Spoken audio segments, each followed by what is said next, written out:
Welcome into the Graham Lincoln McLean podcast, presented by Ingles, the official supermarket of Graham Lincoln McLean. A special episode today as we're continuing to react to week one, and it can't all fit in one episode because these games are happening at all sorts of different times. And we got to talk about Miami. The Hurricanes, Eric McLean, number 10 Miami beats number 6 Notre Dame 27-24. Great game. Probably of the three top 10, actually I think easily, of the three top 10 games, the best football game, like the most fun back and forth. And just a massive win for Miami. The ACC continues to roll. The ACC continues to win the weekend. And if you want to celebrate, by the way, go to rowback.com, use our code GM20. Come on. They've got a lot of Miami gear there. They're also launching a lot of new women's stuff, so your girl's very excited. But, Mac, let's just start with you were there. You were in Hard Rock. You were getting rained on and in the humidity. So what was the atmosphere like? And just, give us that. It was pretty amazing. I think that was obviously the best Miami game I've ever been to in regards to, quality of opponent, schedule, juice, hype, excitement, just because of the way that our show's working now. And so it was fascinating when we're coming around the bend, and Hard Rock's like its own thing. Like it has its own interstate system within it. And so you're like coming around and it's just tailgating everywhere. And I'm like, this is awesome. You're like, what? This is they great. Do that here? Yeah. Like didn't know that. Like this, because it was packed and it was so fun to see. And then we get into that stadium, we're doing our show, and we get off and Jimmy Johnson walks in and it goes crazy. It was so loud. They were so excited. And that's also the other crazy thing about the Miami Hurricanes. Everywhere you look, there's a Hall of Famer. There's a Super Bowl winner. There's an unbelievable coach. There's a college football champion, a national champion, all these things. And I'm just looking at this sideline and, oh, there's Ed Reed. Oh, there's Ray Lewis. Oh, there's Andre Johnson. Oh, there's so-and-so, as my light just died on me. And so it was crazy, KG, just to see all of that, to see all those people, and then for the game to deliver and for the Hurricanes to absolutely do their thing. I have to give Miami fans credit. They were loud. They were excited. They impacted this game 100%. And it was a really cool thing to see. It was a big deal. Let's take a pause, a little technical difficulties. I'm going to figure this slide out real quick. Be right back. Did you know that Ingles sells more organics than any other store? Or that they run their own dairy? Or that they only serve USDA choice and prime meat? Did you know that they have more local craft beer than any place else? Or that they have Energy Smart stores? Or that they professionally slice and package imported cheese from Europe? Did you know about their giant international aisle, local farm partnerships, curbside pickup, wine department? Or that they donate 3,956 meals a day to local food banks? Well, now you do. It's all in the bag.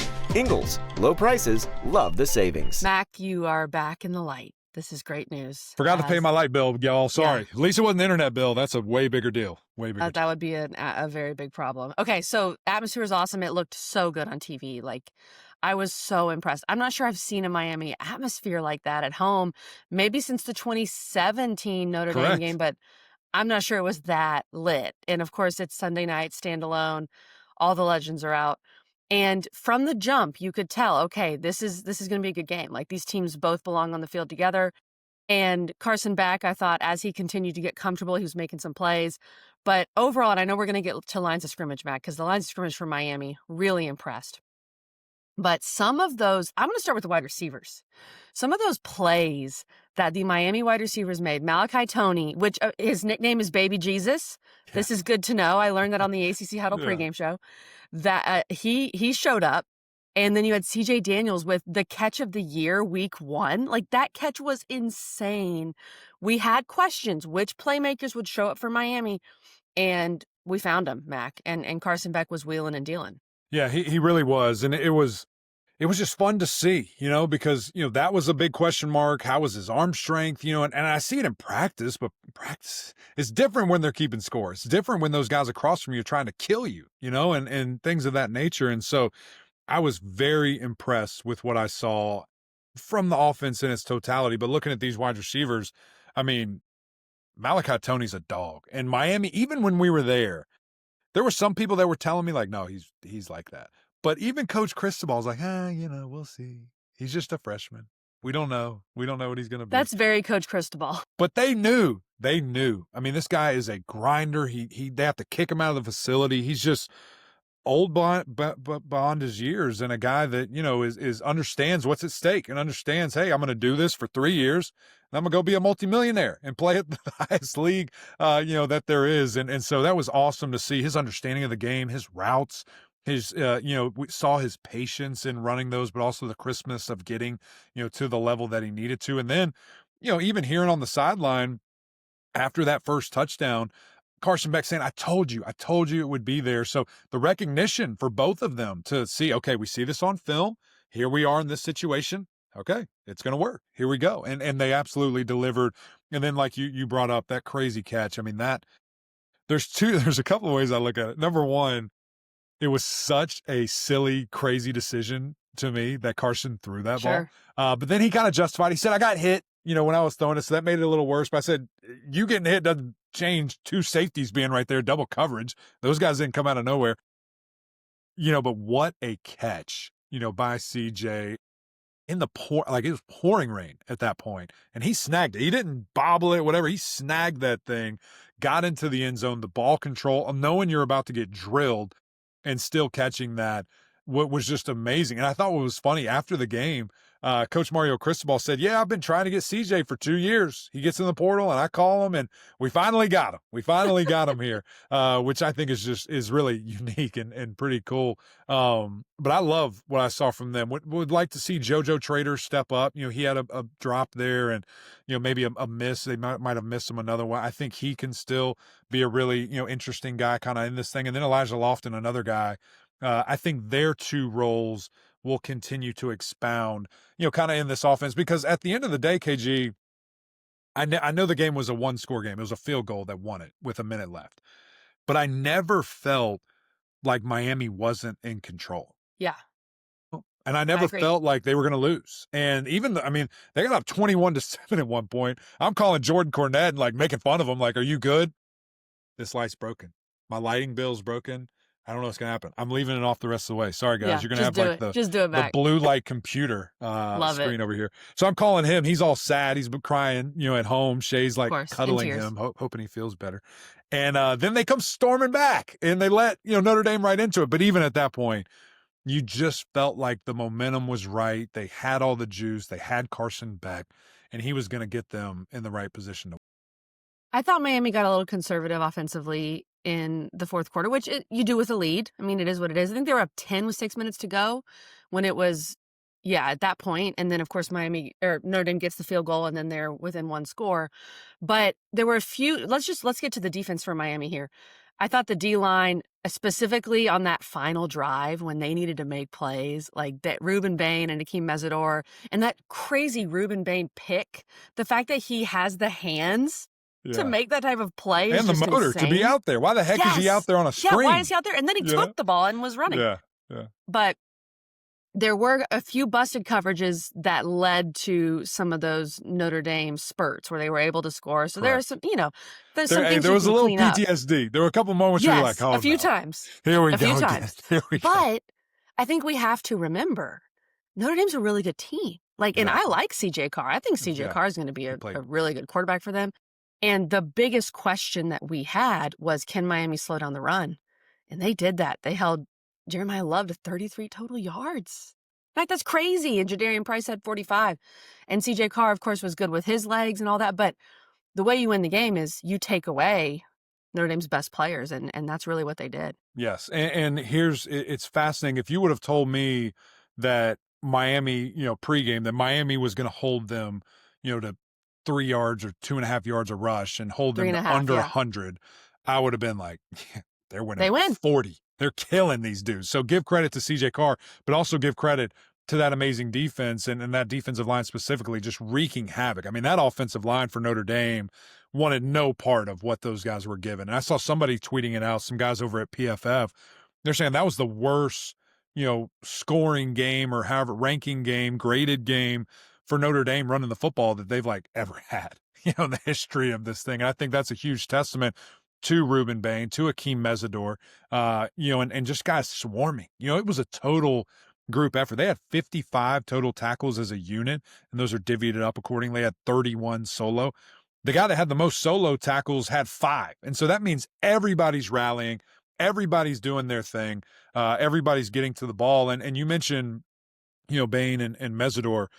I thought they had played really well the entire game, but toward that last drive when they got, Notre Dame got the ball and they're going to win, I was just thinking, I was like, can these guys just take over for a play? They Like, did. can you just go do something? And I promise you, the next thing that happened, they met in the backfield and hit that dude at the same time. I was like, there it is. And then they did it again the very next play. And so, man, you just love to see that. You love to see your game breakers be that type of player. You love to see them dominate, exert their force. I love what I saw from Moten, the big defensive tackle there. I love what I saw from David Blade Jr. I thought that he was really twitched up and is going to continue to be a ball player. And then I love what I saw from the Notre Dame offensive line as well. I thought that they protected the heck out of Carson, or excuse me, the Miami offensive line. That's what you I meant, thought yeah. sorry. Hey, you're looking at me like, what? What are you I was like, talking about? I know Mac loves offensive lines, but I thought Notre Dame's offensive Excuse line me, didn't have the best night. They did not play well. From Miami's offensive line, both lines of scrimmage, and because that's what I thought they could be and would be. And they did. And they did it. And they stepped up, dominated, protected Carson very well. He had all kinds of time to throw, and ran the ball effectively. That's who I think they can be. This type of game, Miami could not do or could not win last year. And they did it game 1. That's really impressive to me. Again, offense was not as sexy. Offense was not pushing the ball Which is downfield, fine. crazy extended plays, crazy touchdowns, but it was very efficient. It was under control. And I think you see a better football team in totality than you did a year ago. That's a great way to put it, Mac. And it's interesting because you talk about how the offense wasn't as explosive because it's not Cam Moore. Like, we get it. Cam Moore's #1 overall pick. But in a lot of ways, I feel like and this is just me talking personally. You tell me if you agree. I take this team more seriously after seeing what they did to Notre Dame because it feels more sustainable. Right. Like, yes, Miami goes and they knock off Florida week 1 last year. Florida, we weren't sure how good they were. And then they continue to win, but they win in a lot of crazy ways. And they need Cam Ward heroics. They need all this crazy stuff. The defense was struggling. This feels serious to me. This feels like, okay, like any given night, you're probably going to be better at both lines of scrimmage. Like, that's very serious. And then you've got a 100%. quarterback that, and I heard you talking on the pregame show, that can manage things. And that's good because you have the at least from what we've seen, the defense, the O-line, and now the skill players to match. So I think this Miami team is going to jump in the polls. I think people are going to take them very seriously, and I think they should because that was just a full, like, every unit, basically. You had your kicker balled out, right? Like, just full team effort where every unit looked really good. Yeah, and I think that your overarching reason, I think, is very smart, thought through, and appropriate because they just would fly next to the sun last year. Like, They would did just every hover week. around and say, we'll be okay. We're down 20. We're fine. We'll figure this out until you can't, until you didn't. And that kept you out of a college football playoff and out of an ACC championship appearance. And so I think you're absolutely right. This is the type of game that, and you mentioned this before, they got conservative. It was very vanilla. I don't think we learned a fraction of what this playbook's going to be, but they didn't need to win. They didn't have to win and to do the things they need to do. I think it showed a lot of trust and belief in Carson from his teammates. I mean, I see him over there, dapping up and talking and doing all these things with defensive players. That's that's when you can really tell that a guy's loved and beloved by a team, when you've got crossover of positions and different sides of the ball. But I think you're right. I think this Miami team is for real. I think this Miami team is finally to the point of what we've talked about for years. And can they make it happen? I think the answer is yes. And I think the even bigger thing that Clemson fans aren't going to want to hear is this the year we finally get the Hurricanes and the Seminoles in the ACC championship? Wow. Based on what we just saw, probably, but I think Clemson's still very good. I think Florida State's very good, and I think the Hurricanes are too. And that's what's super exciting. I'm sorry, I dropped that on you. I'm gonna keep going. I'm gonna let go ahead. I love that, Mike, because Are you I with hadn't. me? Are you with me? No, I love it because I honestly hadn't had the thought yet because all I was thinking was October 4th. Right. when they're going to play. Right. But no, my brain hadn't gone there. You just kind of Yeah. blew my mind. Do it I again. love it. Let's do it again. Let's do a rematch. That would be We'll see.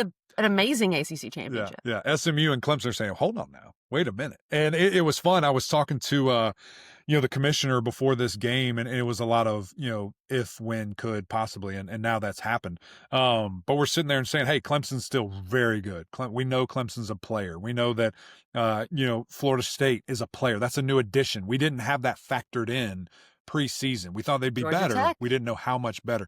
Georgia Tech is in that conversation. SMU, we think, is still in that conversation. Louisville. Miami solidified. They're in that situation. So now can Louisville, can whoever else, just continue to elevate, this league and the depth. And that's a good thing. That's a great thing. And so I'm super excited for that. I'm super excited for these Hurricanes. And the fans deserve it. They've got it. You've got to keep being there for them. You got to keep showing up, being loud. That can't be a one-off. And I'm excited to go back there. I think we might. The Huddle might be back there week 4. We'll see. Might be game day. Who knows? We'll see what happens. And then we might go back again. We might see them when they go to Tallahassee too. I'm fine traveling around with those guys. It'll be a good time. Well, and let's talk about that for a second. The upcoming schedule. You have Bethune next weekend, so that's fine. And then South Florida, who destroyed Boise State. That's interesting. You have South Florida at home. Then you have Florida at home. And there's been all this talk about how Miami doesn't lead the state of Florida. But that doesn't mean they have an easy schedule. Like, they play South Florida. They play Florida. Florida right now, a top 15 team. We'll see where they are when new polls come. And then they go to Tallahassee. They have a bye week and then Tallahassee. So we'll learn a lot. Like, we talk about this team, how serious they feel, how seriously we're going to take them. I think we'll maybe learn a little bit against South Florida. They should handle that. That's a decent game. Florida at home, like you said, the crowd needs to be there. It needs to be a similar type of vibe. And then if we have undefeated Miami, Florida State, that's just going to be epic. And then they have Louisville after that too. Friday night. Yeah. This Miami schedule, it eases up a little bit, but they've got a lot to prove. Like you said, coming up. No question. Let me ask you this. This is a crazy thing to say, but I think opportunity-wise, they have a better opportunity than the other team. When these guys welcome Louisville to their place Friday night, are they the number 1 team in the country? If they're undefeated, they should be, with the schedule that they're going to play. If they're undefeated, they should be. Now, you know who's probably going to be number 1, Matt? LSU. That's who I have number 1 right now. LSU. Or, Ohio State or Penn State. And if Penn State is still number 1, or they might be number 1 coming up, but that would just be very annoying. But yeah, with who they've beaten, if they're undefeated by the time Louisville comes to town, I would think they're going to be They've got a very shot. much in that range. Yeah, it's going to be interesting. I know that Carson Beck's playing with a big old chip on his shoulder. The way he answered our questions in the interview, the way that he's playing, he knows all that. And I think he's buying into it. Leadership-wise, ownership-wise, he gets the severity and the importance of this year and what that can do for the rest of his life. And I think he's going to do it. I think he's going to capitalize on it. So I'm jacked up, KG. I'm excited for, the Noles, the Canes. Still excited for the Tigers and everybody else. Georgia Tech, a lot of fun teams. It was a great week 1. It really was. Could have been greater.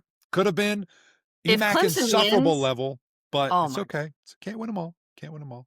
Well, it's Matt, nice just of to us to think share. about the fact that we would be saying, okay, Clemson's going to lose and not look great, even though it still was a close game, and I think LSU's really good.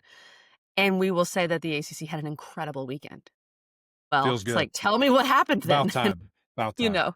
So many things did. So this was a good recap here of Miami. We're going to have some week 2 preview content coming at you this week. Duke, Illinois is the big game. The Huddle will be there with Eric McLean and all of his besties. I can't wait. It's going to be a lot of fun. Appreciate you guys tuning in. As KG said earlier, subscribe. Go click that button. Get on this train with us. We need your help to keep this show rolling. Jump in the comments, Canes fans. How are we feeling? What are we doing? I'm super excited for you. I know you are too. It's a really good football team. And like KG said, we'll have more stuff coming this week. So appreciate you guys. Until next time, we'll see y'all.